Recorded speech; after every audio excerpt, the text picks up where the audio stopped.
Hello everyone, welcome back to my channel. अब तक आपने पांडुलिपियों के बारे में पढ़ा। पांडुलिपियां मंदिरों और विहारों के अतिरिक्त अन्य स्थानों से भी प्राप्त हुई हैं। साथ ही ये पांडुलिपियां विभिन्न प्राचीन भाषाओं में प्राप्त हुई हैं, जिनमें संस्कृत, प्राकृत और तमिल भी शामिल है। ये आपका क्वेश्चन था पिछले वीडियो में। नेक्स्ट वीडियो उसके आगे हम पढ़ते हैं। क्वेश्चन है, अभिलेख के संदर्भ में निम्नलिखित कथनों पर विचार कीजिए। ऐसे लेख जो केवल पत्थरों पर उत्कीर्ण कराए जाते थे अभिलेख कहलाते थे। अभिलेख किन्हें कहते हैं, ये प्रश्न है हमारा। दूसरा कह रहा है, कभी कभी शासक अथवा अन्य लोग अपने आदेशों को इस तरह उत्कीर्ण करवाते थे ताकि लोग उन्हें देख व पढ़ सकें तथा उनका पालन कर सकें। तो दोनों क्वेश्चन के आंसर हैं। आपका ऑप्शन कह रहा है पहला, केवल पहला। बी कह रहा है केवल दूसरा। सी कह रहा है एक पहला और दूसरा दोनों। डी कह रहा है ना तो पहला ही और ना ही दूसरा।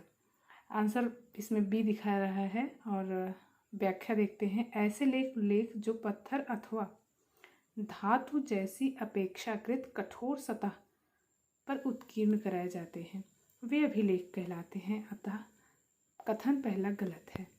आंसर कराए, वो लेख जो पत्थर पर अथवा धातु जैसे कठोर सतह पर, मतलब जो कठोर चीज़ें होती हैं उन पर जो उत्कीर्ण कराए जाते हैं वे अभिलेख कहलाते हैं।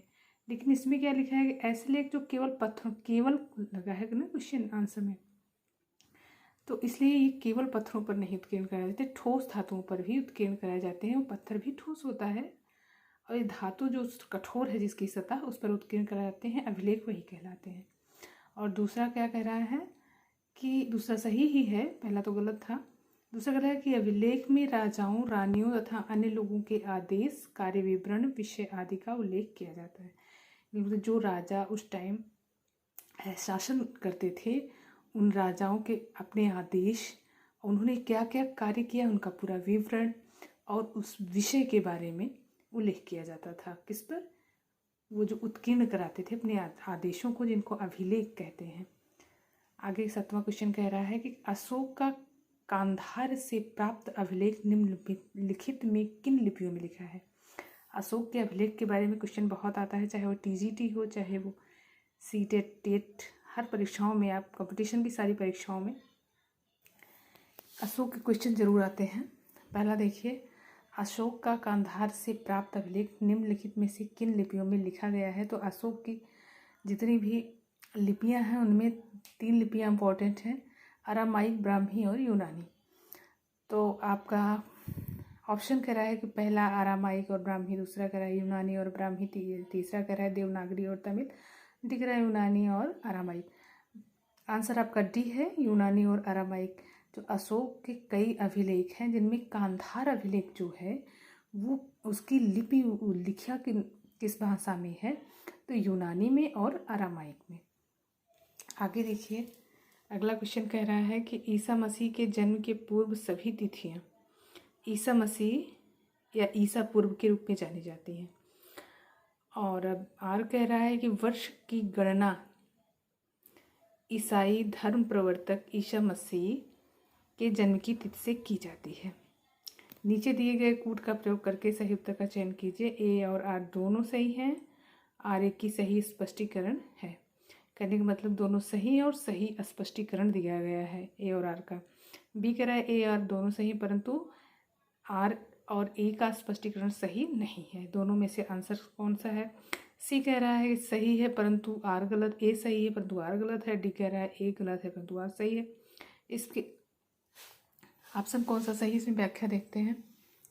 व्याख्या कह रही है कि विकल्प ए सही बता रहा है। तो ए विकल्प में क्या दिया गया है? विकल्प ए में दिया गया है ए और आर दोनों सही है। आर तथा ए का स्पष्टीकरण भी सही है। देखते हैं।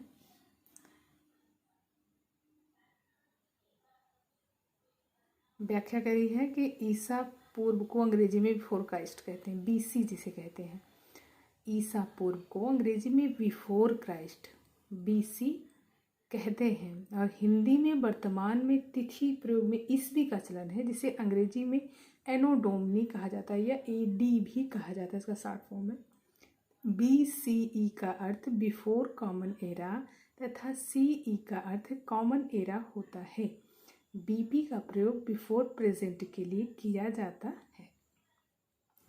इसमें विकल्प हमारा पहला सही था ना, कि पहला सही है और दूसरा उसका स्पष्टीकरण सही दे रहा है।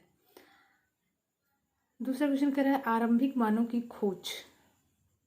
ये जितने भी क्वेश्चंस हैं, आप ये मोस्ट इम्पोर्टेंट क्वेश्चन है, इनको एक बार नहीं 2 बार 3 बार, जब तक ये कंठस्थ ना हो जाए, पूरी तरह से कंफर्म याद ना हो जाए, आप नोट करके इनको बार बार रिपीट करिए।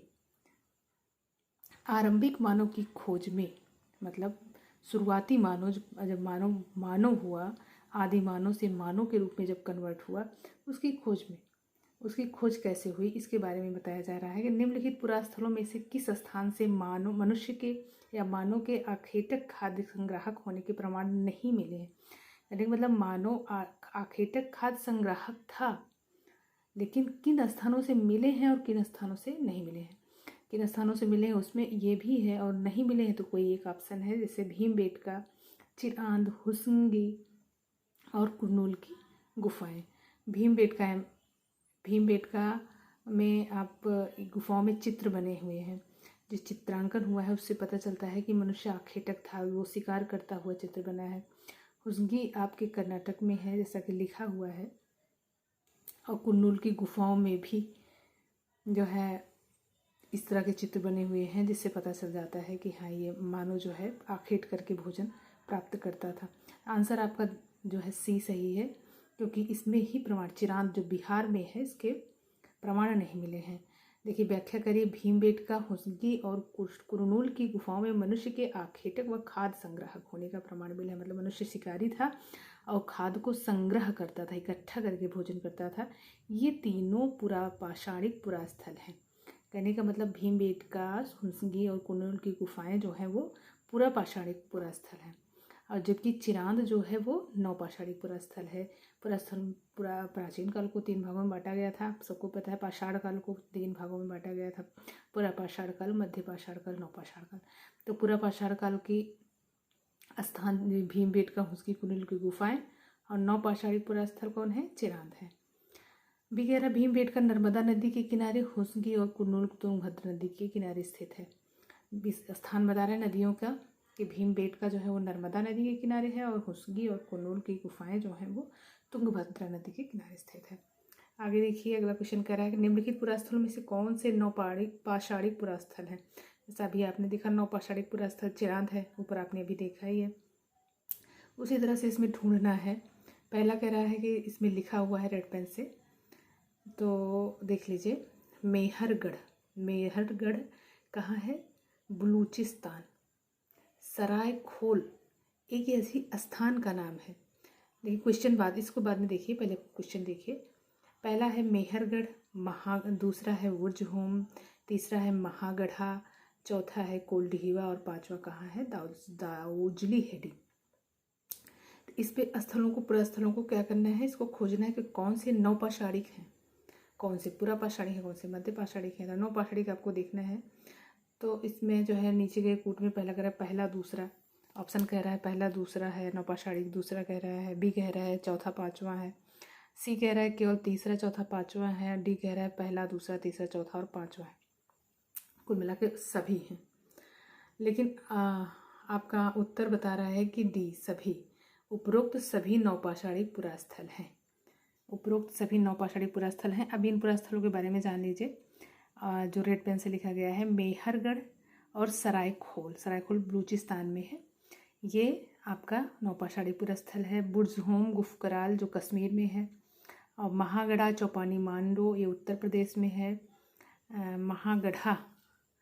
महागढ़ा आपका है वहाँ इलाहाबाद में। दाऊजली हेडिंग असम में है।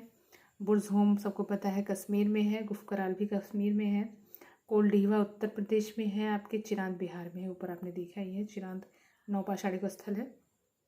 आगे क्वेश्चन देखिए। पूरा पाषाणिक पाषाण औजारों के निर्माण के संदर्भ में निम्नलिखित कथनों पर विचार कीजिए। मतलब पूरा पाषाण कालीन जो औजार, पाषाण पत्थर के औजार के संदर्भ में विचार करना है कि पत्थर के इन औजारों के बनाए जाने का स्थान उद्योग स्थल कहलाता था। जहाँ पर ये औजार बनाए जाते थे उस स्थान को फैक्ट्री साइट या उद्योग स्थल कहा जाता था। दूसरा कह रहा है कि पत्थर के इन औजारों के निर्माण में प्रयोग की जाने वाली तकनीक को दबाव सल्क तकनीक, प्रेशर फ्लेकिंग कहा जाता था। कहने का मतलब जो जहाँ पत्थर के औजार बनाए जाते थे उस टेक्निक को क्या कहा जाता था? दबाव सल्क टेक्निक। और उस जगह को क्या कहा जाता था? उद्योग स्थल। अब देखिए उपरोक्त कथनों में से सही कथन कौन से हैं, उसका चुनाव करना है। पहला कह रहा है केवल कह रहा है, दूसरा बी कह रहा है, और सी कह रहा है ये दोनों हैं, और डी कह रहा है दोनों नहीं है। तो इसकी व्याख्या देखिए। व्याख्या कह रही है सी सही है। सी क्या है? सी कह रहा है पहला और दूसरा दोनों सही है। तो पहला और दूसरा दोनों सही हैं। उपरोक्त कथनों का दोनों सही हैं। पूरा पाषाण काल के पत्थर के औजार बनाए जाते थे और उस स्थान को क्या कहते थे? उद्योग स्थल। जहाँ पत्थर औजार बनाए जाते थे उनको उद्योग स्थल कहते थे। कभी कभी लोग इन स्थल पर अधिक समय तक रहा करते थे। और पाषाण उपकरण हेतु दो तकनीक का प्रयोग होता था। पहली तकनीक, इसको पत्थर से पत्थर टकराना, और कहा जाता था इसमें एक पत्थर को हाथ में पकड़कर दूसरे पत्थर से हथौड़ी की तरह चोट करके सल्क निकालते थे। मतलब एक पत्थर को दूसरे पत्थर से रगड़ के उसको चोट पहुंचा के खींच खींच के औजार को नुकीला किया जाता था।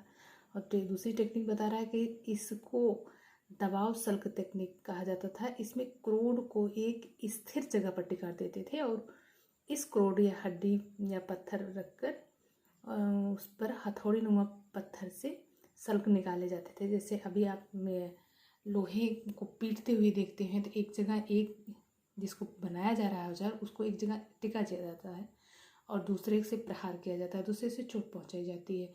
दूसरी तकनीक इस तरह की है और पहली तकनीक क्या थी कि दोनों को हाथ में लेकर एक दूसरे को रगड़ना होता था।